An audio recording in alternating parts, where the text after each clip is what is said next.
Hola again, guys. It's still Saturday. Um, I have had dinner. I have done a little bit more housework, and I am finally going to sit and visit with you guys and update y'all on all the chisme, all the dirt, all the what's been going on. Because it's not just as simple as my having found a new job. Some of you guys have been with me a while, so y'all know there was a lot of buildup to my finally saying I'm done. So I'm gonna give a quick recap. I'm gonna try not to rattle on a whole lot. But yeah, y'all need to, for those of my new little cyber family, y'all need to know a little bit of the background of what your girl was dealing with 5 days a week. But let me say this, if you guys hear some hooting and a hollering in the background, it's my big dude. He is watching the Royal Rumble. I was adjusting y'all with my feet if y'all are moving around. But yeah, he's watching Royal Rumble downstairs, and he is a hardcore fan. So if y'all hear hooting and hollering, that's what is going on down there. But I'm going to try and condense everything without going on too long, just so y'all get, like I said, a feel. And I'm hoping that I can keep from turning this into a mukbang because I'm still hungry.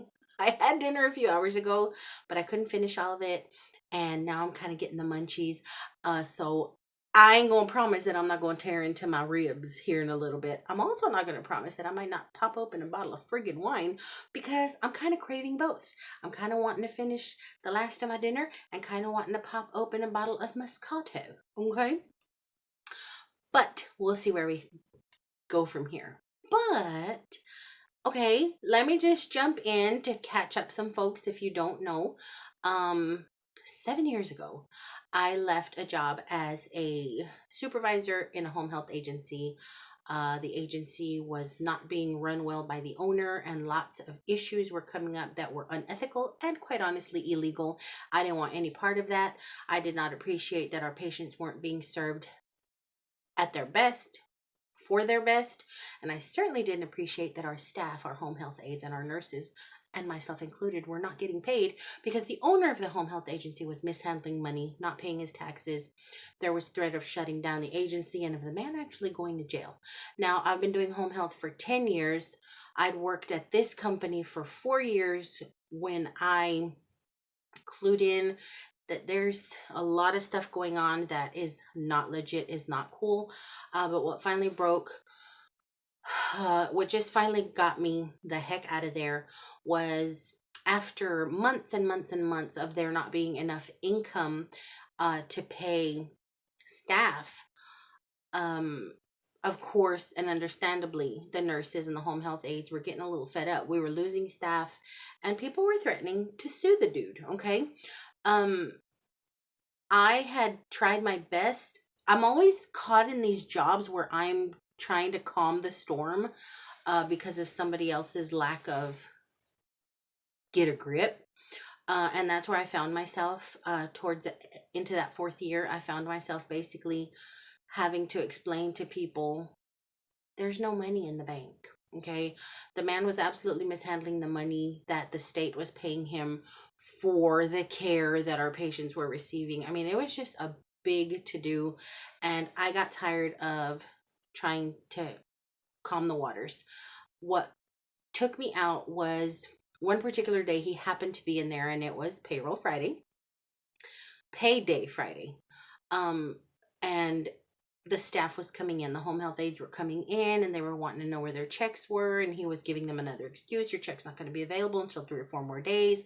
Always had an excuse, and they just weren't working anymore. Well, that particular Friday, we already knew in the office we don't have paychecks for all of our staff. Now, he would pick and choose who was going to get paid. I always got paid. 2 of our nurses absolutely always got paid. One of the nurses was his wife, so if she didn't or did, whatever. And then he would pick his favorite home health aides to get paid that Friday, and then the others would have to wait 3 or 4 days. Well, that particular Friday, we had a bunch of home health aides come in at the same time because it was payday Friday. They had to pick up their check. And he was actually in the office. He was never there at payday pickup, but he happened to be in the office, and the staff had already started kind of before he walked in to me as usual. And when he walked in, they turned their sights on him, wanting to have answers and everything. And I remember so clearly, he tried to put it on me. He said, well, payroll wasn't turned in on time. Melissa, did you not blah, blah, blah, blah, blah? And you guys, I was dumbfounded. I could not believe that this man has the audacity to try and accuse me. Does he really think I'm going to go along with this? So I clearly stated, no, sir, I turned in everything the way I should. I think you should let them know that, once again, we don't have enough funds for full payroll. So they're like, what? And I'm done at this point. Mind you, I have been covering for this man for almost a year at this point. And for the most part, the home health aides understood what they were dealing with. They've known him longer than me at this point. Some of these were hardcore long-termers with him. So they knew. But that day, and they didn't fall for it. They weren't going to come jumping at me when he said Melissa messed up the payroll. They knew. So they pretty much ignored him and went at him with, we need answers, we need answers. And he kept trying to insist that it was me. And he'd look at me literally, guys, like, save me, like, help me. No, sir, I'm not going down this wickety-wackety road with you. I'm not going to take on that. You're not going to put this on me. And I tried to remain as calm as I could. When he finally settled all the staff, I told him I did not appreciate being put in that position. And I didn't ever want him to do it again. It's not my responsibility. I will not take the fall for something like that. And he got really angry. Now, this man was from Nigeria. And if you've ever met anyone from Nigeria, they naturally, well, the ones I've worked with, they're like a lot of Italians, a lot of Mexicans. They speak really loudly. They can appear angry even when they're not. They're just really boisterous. They're really loud. They have really crazy inflection in their voice. But it's just that way. I hope I'm not sounding like a friggin' bigoted, racist idiot making, stereotypical comments. But I'm telling you, I've worked with a lot of people from Mexico, from Nigeria. I've worked with a lot of Middle Easterners, and they have little similar quirks. Now, this was one of his. Even when he was happy, he was really, really loud. Well, he got angry. And I say all this to say he got angry when I said no. So, because he spoke so loudly anyway, when he got angry, it was downright intimidating, okay? And I got, no, you didn't.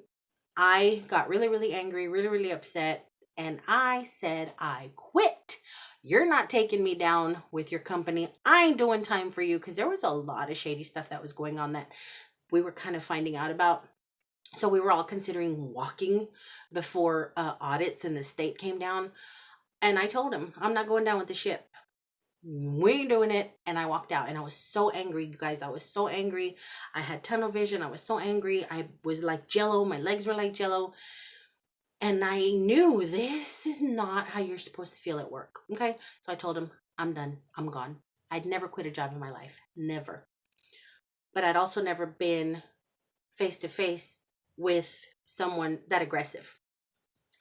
So I'm just like, So I left, and on the way downstairs, I meet up with the office manager, and she's like, what's wrong? And I just rattled off that I was done, and all this and that and this and that. And she completely understood. She goes, you know what? I will be your personal and professional reference. She knew. She jumped the coop like 3 or 4 months later.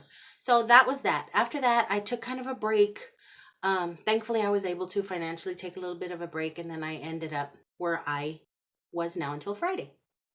Now, in that job, initially, when you work with seniors, at least in my case, we have a senior clinic. So I immediately fell into the role of home health coordinator, medical supply coordinator, patient assistance coordinator, whatever these little senior patients needed, whether they were insured or not. It was my responsibility, which had been a social work position prior to my starting. The lady who did my job was a degreed social worker. Okay. But they didn't hire or put ads out for a degreed social worker. They put out for somebody with my skills, and that's what they got. But when you went into that position, you were doing a lot of social work. You weren't getting paid for social work because you didn't have the degree for social work, but it all kind of fell in there. which is fine. Now, working with seniors, needy seniors, sick seniors, some demented seniors, you're going to get yelled at, you're going to get cussed out, it comes along with customer service, patient care with seniors. And I dealt with it for years, let it roll off my back, but it progressively became worse within the last 2 years, where unfortunately one of the MDs that I work for began to slack off on his responsibilities regarding deadlines and state protocols and stuff. So our patients were losing home health. They were not receiving the medical supplies that they needed. And I was getting the brunt of their frustration. I was the go-to, so everything was my fault. And it progressively got worse and worse and worse to where my anxiety levels went up. I was no longer happy. I no longer cared about being polite or empathetic or sympathetic to the patients. I was never rude to them, but as soon as they started in, I kind of just, we're nipping this in the bud, blah, blah, blah, blah, blah. Talk to you later. I'll call you soon. I was losing that empathy for them, that give a crap for them, which bothered me. So, like I said, progressively got worse. And what finally did it for me was December 2nd. We had a patient who I had helped for a year organize her medical supplies, CPAP equipment. She can't sleep without it. She and I had worked together for about a year. Over the phone only. I had never met her. I knew she was a patient of ours. I had lots of paperwork for her, but I'd never met her. My job had very limited one-on-one with patients, thank goodness, because I'm scared of blood and all the ookies that you find in a exam room. But she and I worked together for about a year, organizing and putting together all of her medical supplies. I loved that she was so proactive. She helped me help her. I love patients like that. Helped her for a year. We situate her CPAP issue. Come to find out December 2nd that the company who was supplying her CPAP equipment, the equipment had been recalled and they didn't have anything to provide for her. So I'm like, oh my gosh, we're going to have to start this process all over again. So our pharmacist comes in and says, patient da-da-da-da-da is in my office, very upset. They've discontinued her CPAP equipment. You've helped her in the past. Can you speak to her? I was at lunch, you guys. When I'm on lunch, I'm on lunch, okay? I don't exist to anybody when I'm on lunch. But because I knew her and we'd worked so well together and it had been so hard to situate all this, I'm like, oh, I bet she's upset. So I walk in and I start talking to her about her equipment and she says, oh, it's no big deal. Dr. da-da-da can just order me the equipment. No, that's not how it works. We cannot order CPAP equipment. We can only order the accessories, the masks, the hoses, the filters. The CPAP mask, the whole thing, has to be ordered by a pulmonologist, a sleep study, or a cardiologist. Okay, because they know all the ins and outs and the settings that you're gonna need.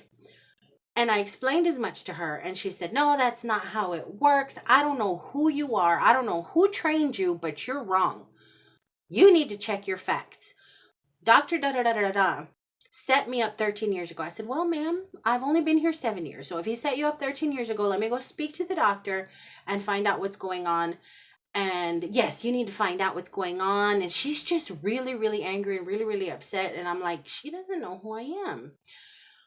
She finally, and I'm trying to remain calm. At this point, I'm getting really upset. I'm starting to get a little shaky. My legs are starting to get a little weird. I'm starting to feel a way I ain't never felt before because she's in my face. She went from sitting down to standing up to kind of pacing around. And I'm like, I understand how frustrated you are.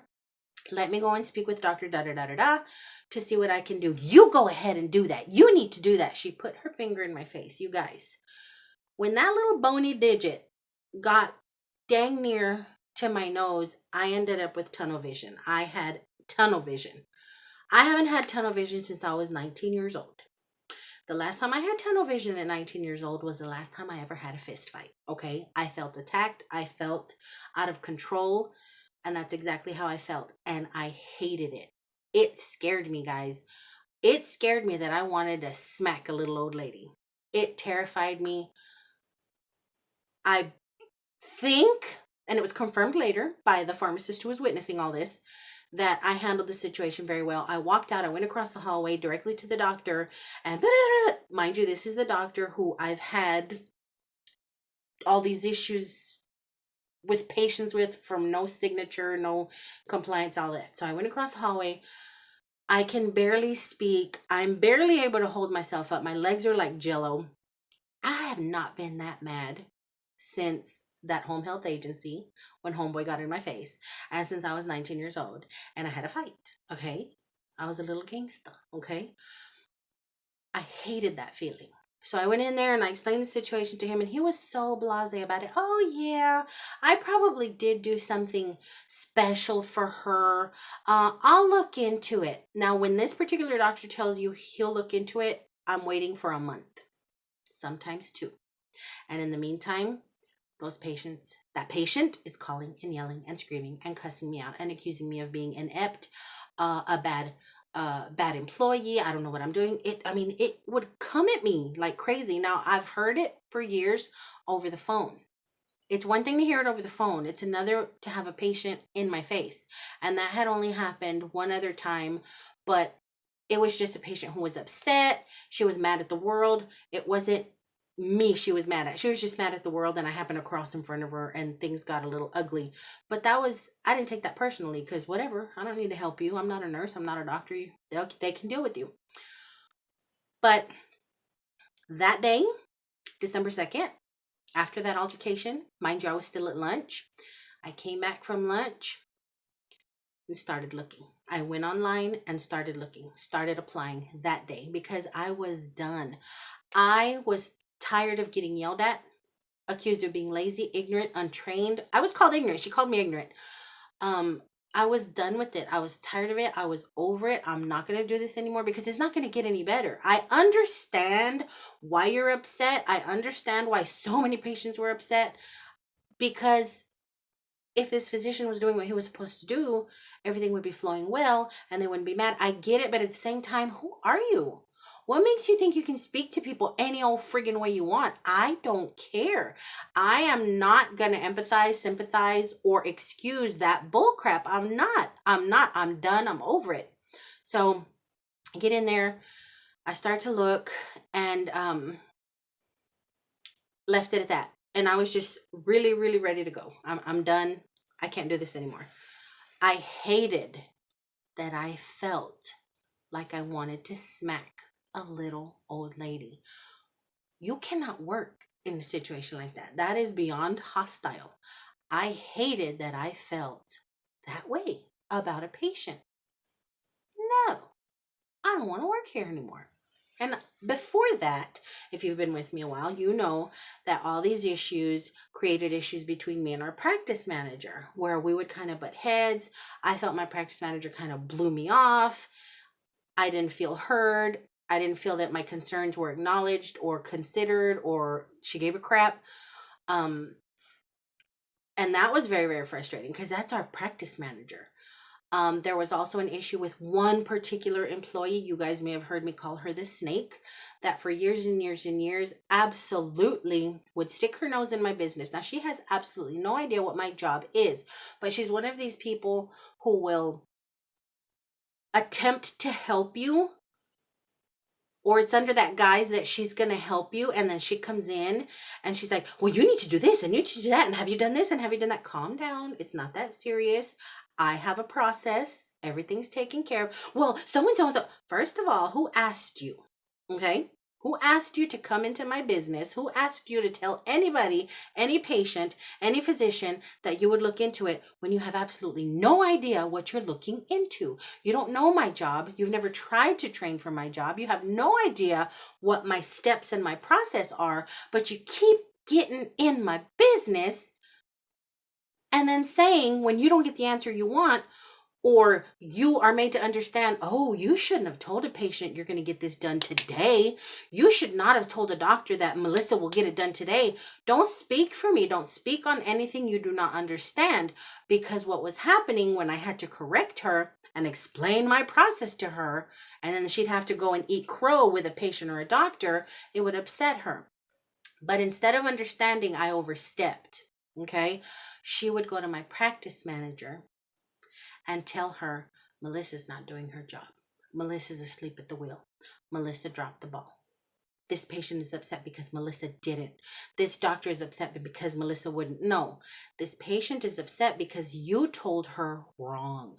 This doctor is upset because you told her wrong. You should have stayed out of my business. So, the patients, a practice manager that I felt was not giving me the support I needed, this employee snake who just basically made my life hell, or attempted to. In the back, aquí de fastidiosa, the just a pain in the ass, you know, it was just too much. Now, another issue that I had about 2 years ago, I was moved out of my personal office in the hopes that moving the physician that was having such a hard time focusing on signing things would be put into my old office alone, and he could focus and sign paperwork and get back on task, and then all these other little issues would squash. Well, he didn't want that office. He was offended and just angry that he was going to have to be separated, and he didn't want to be. So my office stood empty for like 7 months. I was moved across the hallway with a coworker in what's not even an office. It's more of a cubby. It was 2 people on the phone with no door, doctors and patients and everybody running around. So it was hard for me to focus. It was hard for me to give my job 100% because there was a lot of distractions. Add on to that, the coworker I was working with at the time was going through a whole lot of personal issues, and I absorbed all that. I would hear her on the phone talking to her family. She would voluntarily give me all this information about her personal life. She was suicidal at one point, had committed suicide. She was in a bad relationship. And she's telling me all this. I have anxiety disorder, so I soak everything up around me like a friggin' sponge, okay? If it's good, I'm good. If it's bad, I'm bad. If it's sad, I'm sad. I soak it up. My mental health began to suffer immediately when I started working in that office. I tried to explain to the practice manager. Again, I felt dismissed. I tried to talk to the office manager about the snake. Again, I felt I was dismissed. So, like I said, for the last 1.5 years, it's progressively gotten worse. The clinic itself is kind of in transition way too much, I think. I think a lot of that has to do with that particular employee basically scaring off people in the front. We're having a lot of turnaround, and I did not anticipate that anything was going to change. It was just going to get worse. And for the last few months, and I know I've come on here with my little thrift hauls and everything, and I seemed okay, but it was because you guys made me okay. Coming on and showing off my little thrifty finds and knowing that I was going to get comments and stuff, you guys were my joy for the last, I'd say 3 months. The last 3 months, I was falling into a very, very dark place. Prior to my beginning to look for work, I had no energy. I was going into work and I'd get there with headaches, with stomach aches, belly issues. I was tense and angry all day long, just real standoffish. I couldn't wait to just get out and come home. And then when I'd get home, towards right before the offer started popping up, all I did, guys, honestly, until I just, get up, say hi to your people, go thrifting. Even thrifting wasn't fun, guys. I was picking up things, but the thrifting wasn't fun. I'd still buy, but it wasn't fun anymore. It was just like something to do on the way home. Because when I'd get home, I didn't want to cook. I wanted to go to bed, guys. I would come home and I was buying fast food for dang near 2-3 months for my boys because I didn't have the energy to cook. I didn't. I just wanted to be sure that they had something to eat, and I would come and lie down. And this was going on and I was going into a dark place. I'm not even going to lie. I was falling into a severe funk when that little old lady stuck her finger in my face, and then I said, F it, I'm done. And while I was looking, I was becoming really discouraged and getting really sad and getting really stressed out even more because nothing was coming through. It was right before the holidays. I don't know why I thought to start looking for work right before the holidays, but it was right before the holidays, and I was becoming really discouraged because I'd finally made up my mind that I needed to get out of here, but nothing was happening. So I was getting really, really discouraged when the offers started coming in. And I started getting offers, but either they couldn't afford to pay me what I was making or more, um, or that was the case in two. They couldn't afford to pay me. And then another one was doing home health for children. It was pediatric home health. And I felt comfortable applying for that one because I know home health. I've done it for over 10 years.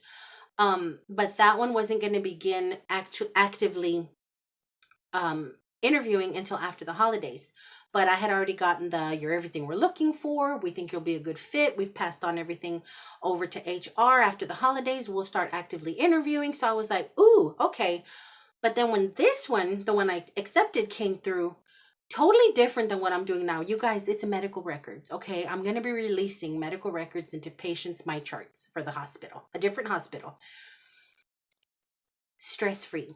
Me, a computer. Every now and then I might have to get on the phone with somebody and help them set up their my chart, but it's basically medical records all day long. No patient care, guys. Nobody to yell at me, cuss me out, tell me I'm this, tell me I'm that. My not having to depend on a physician to be able to do my job correctly if he doesn't do his job correctly. It's just transferring of records. And you guys, I am ready for it. I am ready to be responsible for me, my job, and not be at the mercy or be the brunt or have to take the brunt of somebody not doing their part. I'm ready. More money. It's 15 minutes away from home as opposed to the hour away from home that I am. We have the option of working from home. They pay 80% of your salary for inclement weather or low volume, or if this virus does something funny and we're not able to actually go in, they pay 80% of that. It's just a lot of perks and a lot of extras that I need right now in my life, you guys. I need it right now. I'm so done with everything I've done before. I'm done with that. So I put in my notice on the 14th. You guys, when I tell you, I was nervous up until, because even though me and my practice manager have butted heads, at the end of the day, she's really a decent person. I don't know that she's the best practice manager or has the best practice manager ability, but she is a very sweet person, very caring person, understanding person, patient person, sympathetic person. She's a mama bear. But mama bear and practice manager, but she's a really nice lady. So at the end of the day, I felt kind of bad. But you guys, I kid you not, when I put that letter on her desk, I felt literally, and it sounds cliche, but I'm not kidding you guys. Now I get it when people say it. I felt this weight lifted off my shoulder, and I immediately, on December 14th, immediately became me again. I was walking around talking to people because I don't talk to people at work. I come to work. I got to get my job done. See, with the job I had, I was thinking about work on the way home, on the way to work. Oh my gosh, I'm going to have to do this and that and this and that. And who's going to yell at me? And I know somebody was expecting this form signed. And I was always thinking about work. So when I'd get into work, I don't have time. I don't want to chit chat. I don't want to small talk at the coffee pot. I don't care. I got work to do. I want to do work. Now, I wasn't outwardly ugly to anybody, I don't think, but I did have resting face. Most of the time, I keep to myself. I got my work to do. There are a few people left in the clinic since I've been working there that I do chit chat with, but I'm not that person. I'm not that chit chatty water cooler chick. That's not me. I do give off B vibes. I do give off standoffish. I do give off unapproachable. I do. I've heard this my whole stinking life, but I have a job to do, and that's my main priority. So as soon as I gave in that notice, you guys, and everybody noticed, every stinking body noticed, ooh girl, where's this energy coming from? Because I'm free, honey, because I've made my choices. My process has begun. I'm out of this monkey hole. Like, I'm done. And I felt better and have felt better and have felt lighter. I'm still a little nervous. I did have my, oh my gosh, what did you do moment? Change your mind. But no, I prayed about it and I asked God to guide me the right way. Give me the words, give me whatever. Put me where you need to put me. If it's from you for me, I will accept it. I will take it. I prayed on it. So how am I going to chicken out now, right? But I know it's just nerves and I know it's just fear. But the last few weeks have been amazing. Like my energy, you guys, I come home and I'm cooking and I'm back to being goofy with my little dude, and my energy is back. I feel hopeful. I was feeling hopeless. I feel happy. I was not happy. I feel light, you guys. I can breathe. I'm excited. I feel, and I haven't even started my new job, but I feel accomplished. I feel like an adult. I feel like I am in control. And I have not felt like that for 7 stinking years, okay? Especially the last 2 years. I haven't felt in control of nothing. I did not come home feeling like I had given my 100%. I did not come home feeling like I had helped these patients the way I'm supposed to help these patients and the way I wanted to help these patients because my hands were being tied. I hate that feeling. I hated that feeling. I could not understand how this physician couldn't hate knowing your patients are doing without. Your patients' home health services are being canceled. These home health agencies are losing thousands of dollars in services given to your patients because you're not signing. You're not. Oh my gosh. It was insane. I could not understand why he wasn't as bothered as I was. But it's all a done deal. It's all over. My last day was Friday, and I had some come to Jesus talks with everybody. Me and my practice manager, even she said, I do understand. She never came straight out and admitted that she kind of pushed me off and kind of ignored me and kind of hoped that my issues that I needed to speak about would go away. But she did say that she found herself being very cranky, being upset when I would come to her about things, but that she would have to have a private talk with herself and be like, look, you need to put yourself in her shoes. So she kind of admitted that she kind of left me in the dark, that kind of left me hanging. And, we left off with her saying, if you ever want to come back, let us know. Because we left off on good terms. I did everything I was supposed to do.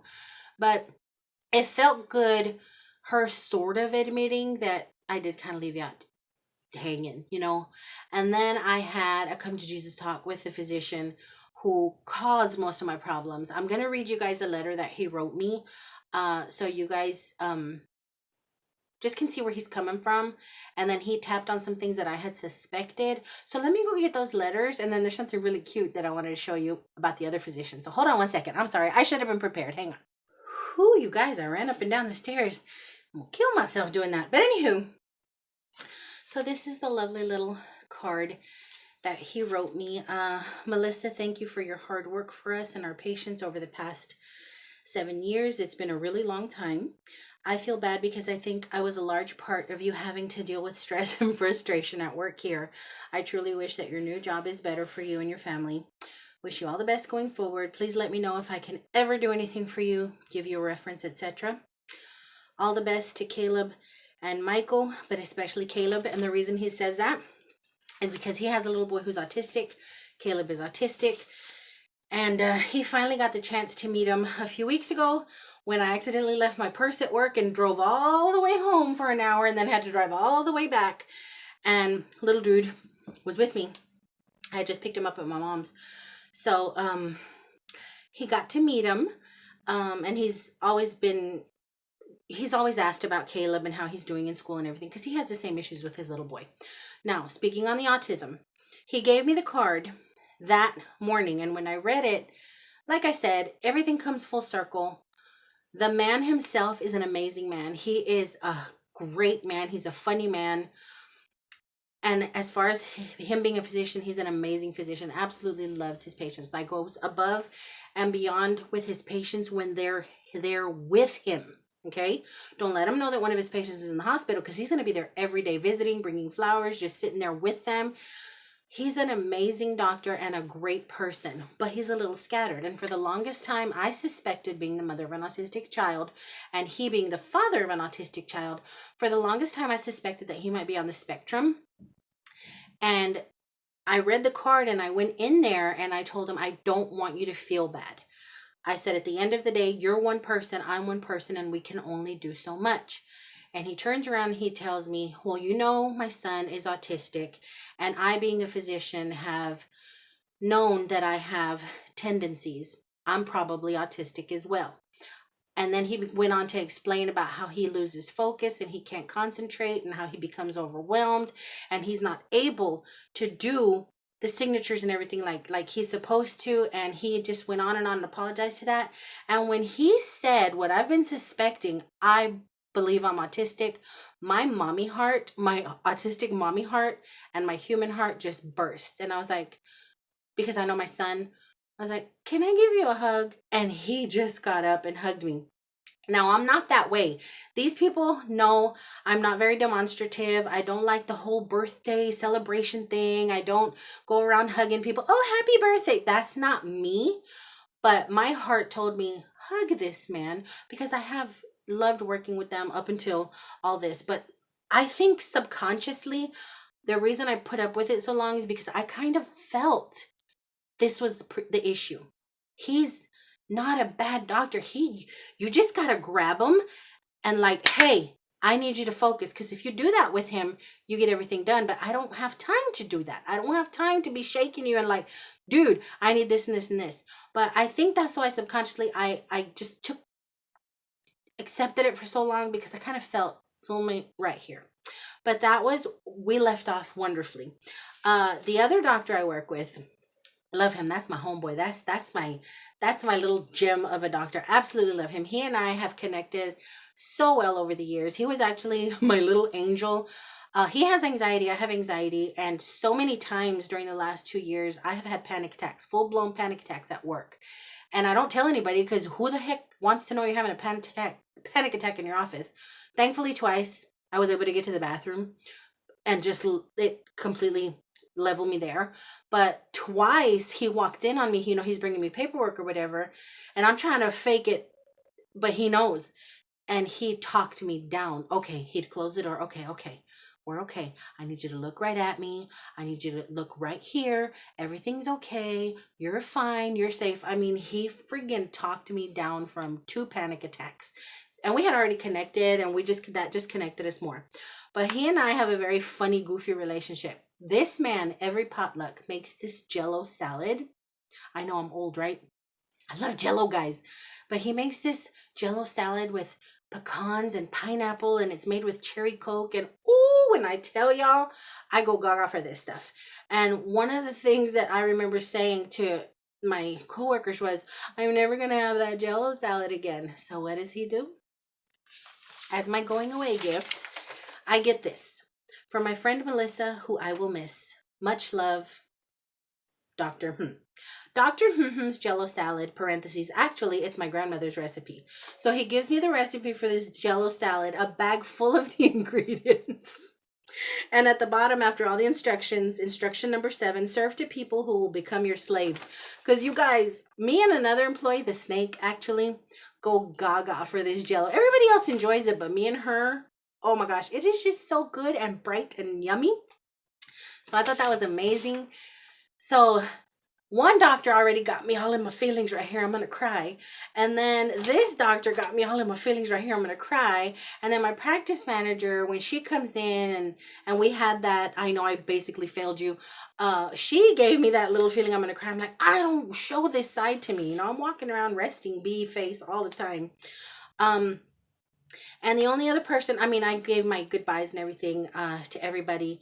One of my coworkers, the one that I had actually been working with in that little cubby with, she is such a detallista. She's pays attention to details. If she likes you, she learns you. And she went above and beyond, out of her way to make my going away sweet, like purple balloons. She worked with this doctor in regards to the Jello idea. I mean, her details, the way she pays attention to people that she likes, that was just really, really touching to me. And even the snake attempted, okay? The snake, prior to the day that I turned in my notice, well, actually, I turned in my notice on Friday. That Monday, she comes in there and she kind of goes around trying to, bring up the subject. She ends up telling me that I'm an incredible worker. They're not going to know what to do without me. I'm like, and I'm just like, I'm already going to leave. Don't be bitter Betty, petty Patty. Don't do that. Let her talk. Okay. Let her talk, let her preach about what a Christian she is and how she understands how it was time to leave when I went left and I got out of my own character with that patient. She goes, "Yeah, you never want to let anybody take you out of your Christian self." And I'm just like, "Okay." I'm waiting for lightning to strike. Lady, you gonna get fried right in front of me. But I just let her talk, whatever. And then on the last day, she's the one who did a lot of the food for our going away, for the going away. And it was a going away slash baby shower. And I thought that was really sweet because we have a temporary big old belly. She's going to have a baby boy. And it was sweet the way they combined it. So, like I said, I'm not gonna dog anybody out for doing a good thing. But I think even at the end, she was trying to do this because she knows how uncomfortable I am with birthdays and celebrations, stuff like that. I've always let them know, just don't even think about my birthday. I don't do birthdays. I do with my family, I do with my friends, but I have to feel you and know you like that. I don't just, oh, it's your birthday, and then all this staff that you don't even hardly know or talk to during the day, all of a sudden they just love you. And I don't do that. And she's always insisted and tried and tried and tried to make me a part of this, and it's frustrating. So I think at the end of the day, maybe she meant well, but I think it was kind of a dig, because even she said, "You've gotten away from us all year for all these years, but I got you this time." So I don't think she was meaning to be absolutely facetious, but I also think she was kind of like, I got you, at least on your last day. But that is my story. I probably left out a whole lot. I hope I didn't prattle on. But that's the story. That's where I am now. I start my first day of work this upcoming week. Monday is orientation. It's going to be online for a few hours. And then I have the rest of the day off, but I get paid. And then I report in person to the hospital on Tuesday, and I begin there. So I am hoping I made the right choice. I believe because I prayed on it, and I believe because I feel so light that I made the right choice, that I'm accepting what God gave for me. I really do. Because I think if I had accepted what I wanted, what I thought was best for me, I'd be like, oh. And I had that little bitty moment like that, but no, I feel good. I feel good, guys. I feel happy and light and free and hopeful and energized, and I feel like me. I'm telling you guys, they noticed that work. Ooh, Melissa, you're just walking around. And I'm like, and then I kind of felt bad because I'm like, I never gave them this. Initially I did. When I first started, I gave them that. I gave them me. But after a while, I don't have the energy or the time to give y'all me, because I got all this crap going on around here. So I kind of felt bad because they were all just like, "Oh my goodness, you're just so perky and you just got all this energy." And because I'm happy, guys. I've been happy here in a long, long time. But that is story time. I am gonna open me a bottle of wine. I'm gonna have a few sips and I'm probably knock out. But I'm gonna eat my last ribs, the last of my ribs first. I'm gonna go see what's going on down there with Royal Rumble, because I haven't heard any woohoos lately. So maybe it's over. I don't know. But thank you guys for hanging out. Thank you guys for watching the other video and this video and whatever. And thank you guys for supporting me and backing me up and just cheering me on and praying. And oh, you guys, I love y'all bunches. And when I say that, I mean it. And I know y'all have heard me say that before, but I do. When I say it, I friggin' mean it. So I hope you guys had an awesome Saturday. I hope your Sunday is awesome. And I will talk to you guys probably on my first day of work, or maybe after orientation. I don't know. But I'll keep you guys updated a little better without being too chatty, because I know a lot of y'all like the halls and not so much the chat. But for those of y'all that wanted a little insight on what the heck is going on, there you go. So sweet dreams, and until my next go around, again, I love y'all bunches. Bye.